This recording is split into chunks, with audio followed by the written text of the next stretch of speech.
To the stage, my favorite librarian, Mr. Stan Lee.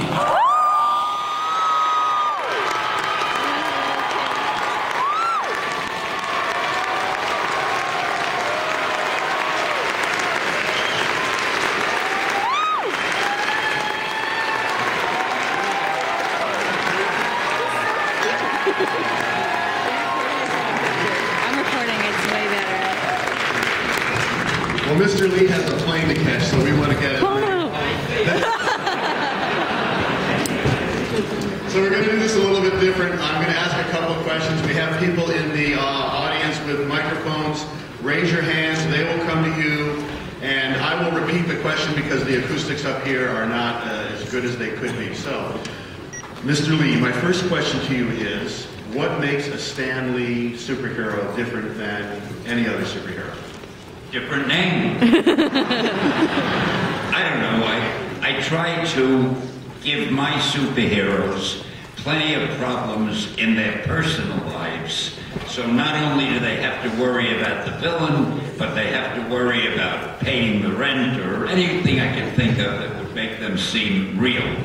See, when I used to read other comic books, for instance, Superman, which is wonderful, but I used to feel I know nothing about Clark Kent. I don't know where he lives. Does he have an apartment? Does he have a condo? Does what? All I know is when he takes off his glasses, everybody says, "Oh, Superman, where did Clark Kent go?" I tried to get a little more dimension to my characters. That was all. Okay, you can keep that. Can I hold the mic? Can I take it home with me? That's a souvenir. You may keep it. All right. Okay, everybody probably wants to know this, so I'll ask it. Do you have a favorite character that you created? Yeah, probably Spiderman, because I like Spiderman. He can do things other heroes can't do, and that's pretty good. Are you Peter Parker?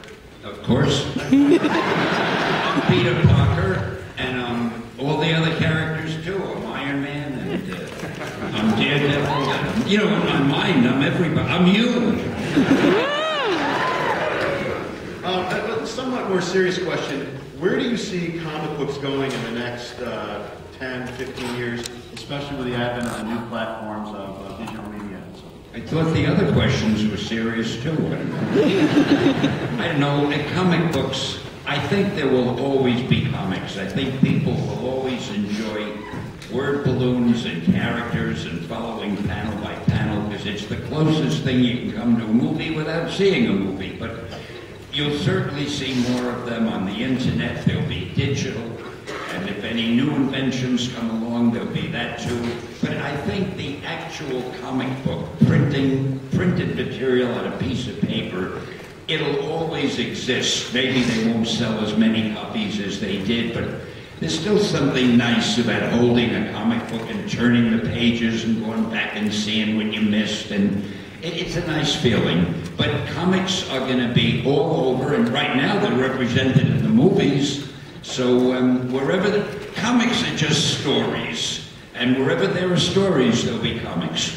Now, yesterday at lunch we were talking about some of the other projects that are coming down in the pipe. What are some of the other superheroes that you know that they're developing films for? All of them, they're developing. I know they're working on Doctor Strange. Yeah. By the hoary oaths of Hobbit, there will be a Doctor Strange. They're working on Ant-Man even. That requires a little camera. They're working on the Black Panther, one of my favorites. And they're probably working on the Inhumans and all the others. And any characters that are popular at Marvel, you can be sure somebody is writing an outline for a movie for it. I think that's great. You were, my last question before I throw it out to the audience. You were, if I remember correctly, were the first person to give the other artists and writers credit in the actual strip itself. Why did you do that? Well, because I was a very generous, loving person. I wanted to make the comics more like movies, and movies have credits, so I always liked the idea written by Stan Lee, drawn by Jack Kirby, lettered by... And then I tried to make them funny, like, see if I can think of one. I tried to write something like, written with zeal by Stan Lee, drawn with enthusiasm by Jack Kirby, inked with genius by Joe Sennett, and lettered with a leaky pen point by Art. I always tried to make the credits something that would be fun to read too. You have a lot of people out here that are glad that you did that. Because I'm glad to. As well. So do we have a credit or a question from the audience? We do. The first question back here by the head. Okay. What could there possibly be to ask after I've said everything? Well, no pressure now, but good morning, sir. It's an honor to get to speak with you. You have no doubt inspired generations of artists, writers, myself included, created characters that will probably live on for all time.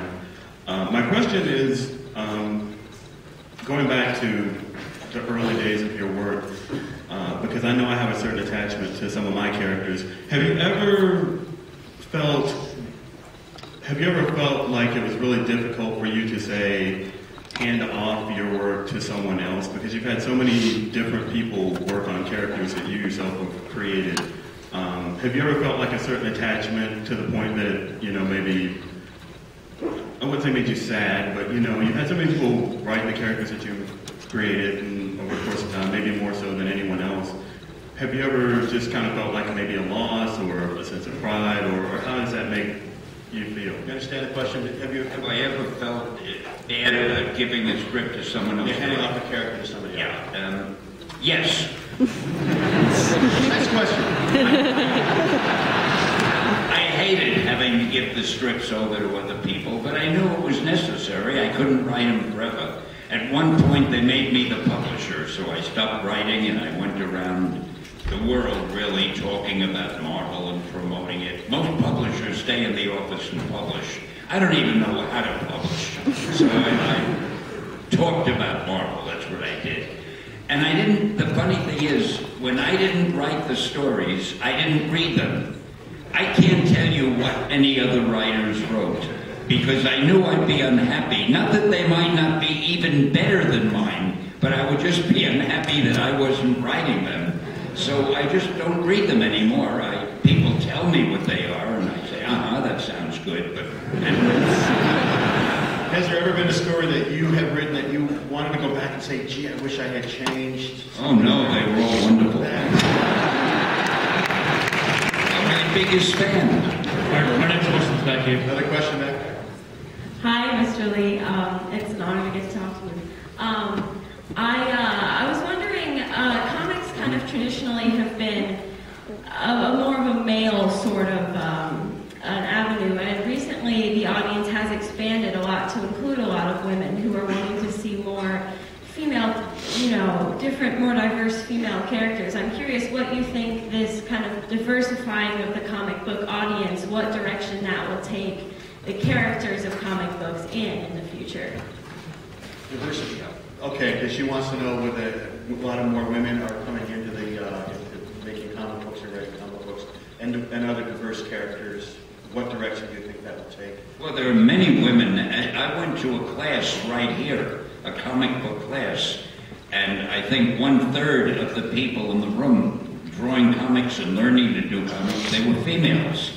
And there are more and more female characters in the comics. I think that people are beginning to realize that females are like half the population. You better pay attention to them. Next question. And we have a question back here. Back to the back. Go ahead. You have the...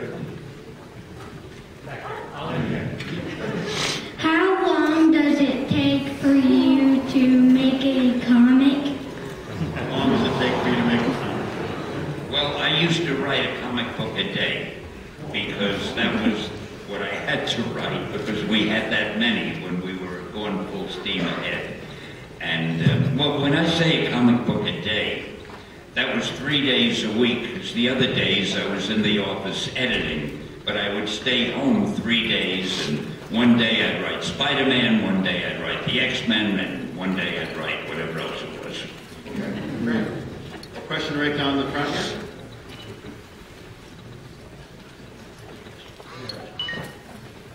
Yeah, it's a great honor to meet you, Stanley. I'm a sequential arts major, and it's a big honor to meet you. I just want to ask, whenever you make cameo appearances in all your greatest Marvel superhero movies based on your work, do you feel like it's great to be with the creations that you made? Like, it must be like a great honor. How does it feel to be, is it an honor for you to be making cameos in the movie with your superhero? Oh, I love those cameos. I feel like an actor. I don't know why my name isn't in the credits. Like, you might write to the studios and demand that they do that. And I'm waiting for them to have, at the Oscar Awards, I'm waiting for them to have an award for the best cameo of the year. That's something else you might work on. But that's unfair because you win it every single time. Yeah, I'm the only one doing them. We have another question. We have a question right here. Come again. Hi, thank you so much for coming. I was wondering if you had a character that you've created that never made it to the comics that you wish would have made it. A character that you've created that maybe never made it to the comics that you wish had. No, they all really made it. I mean, they were all published. See, I was the editor-in-chief as well as the head writer. So anything I wrote as the editor, I loved it.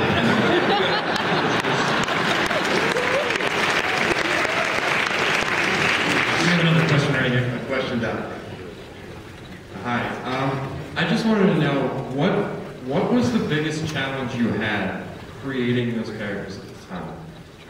The biggest challenge you had creating the characters. Challenge? Yes. Getting them done on time. And I'd be home writing, and my wife would say, "Take out the garbage," and I'd have to look after my daughter, and there was a dog that was starting to run away. I had to catch it. That was the biggest challenge, just getting the time to write the book, because I only had one day to do it. I used to stay home Monday, Wednesday, and Friday and write. And Tuesday and Thursday, I went to the office and edited.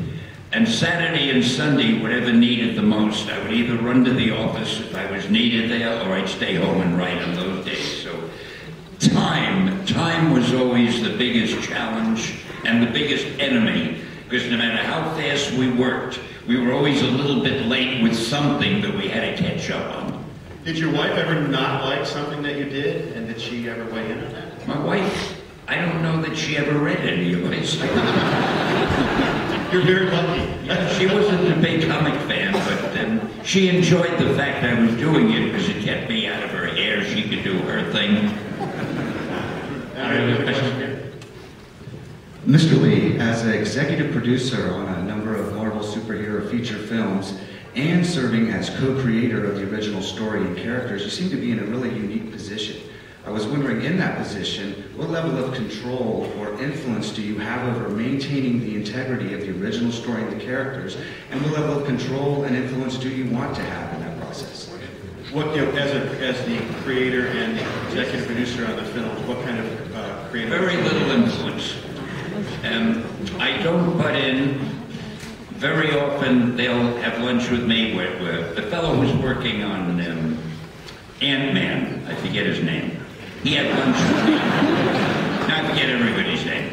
He had lunch with me the other day, and we were talking about Ant-Man. When we did Iron Man, the first time we did Iron Man, I had lunch with Robert Downey Jr., and he was asking me how I felt about Iron Man and blah, blah, blah, and I told him. The funniest thing about my lunch with Robert Downey Jr. was the waiters in the restaurant recognized him, and they were so impressed that I was with him. And after that, when I would come to that restaurant, I always got the best table, and they treated me. So it's great having lunch with the screen star. But no, if you see something in the script that you really don't like, can you at least express that? No. Oh, because they don't show me the script before the movie goes out. When I go to see the movie, I'm going just like you. I don't know what the hell it is, and I can't wait to see it. All I do is my cameo. They'll call me and say, "Got a cameo for you." And even that's a funny thing. I'll come dressed the way I dress, like a slob. And they'll say, go to wardrobe. And I go to the wardrobe thing, and they put clothes on me that are exactly what I was wearing. So I'll say, why couldn't I wear these? Oh no, it has to come from wardrobe. Do you do it in one take, or does it take you a couple times? Oh no, I'm one take lead.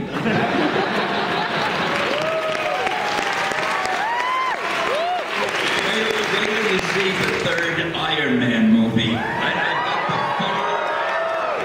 have the funniest cameo you ever saw. Can you tell us what it is? No, if I could tell you I would, but they'd kill me. What if I stand in the way of the bullet? Would that be okay? Ladies and gentlemen, we have one last question.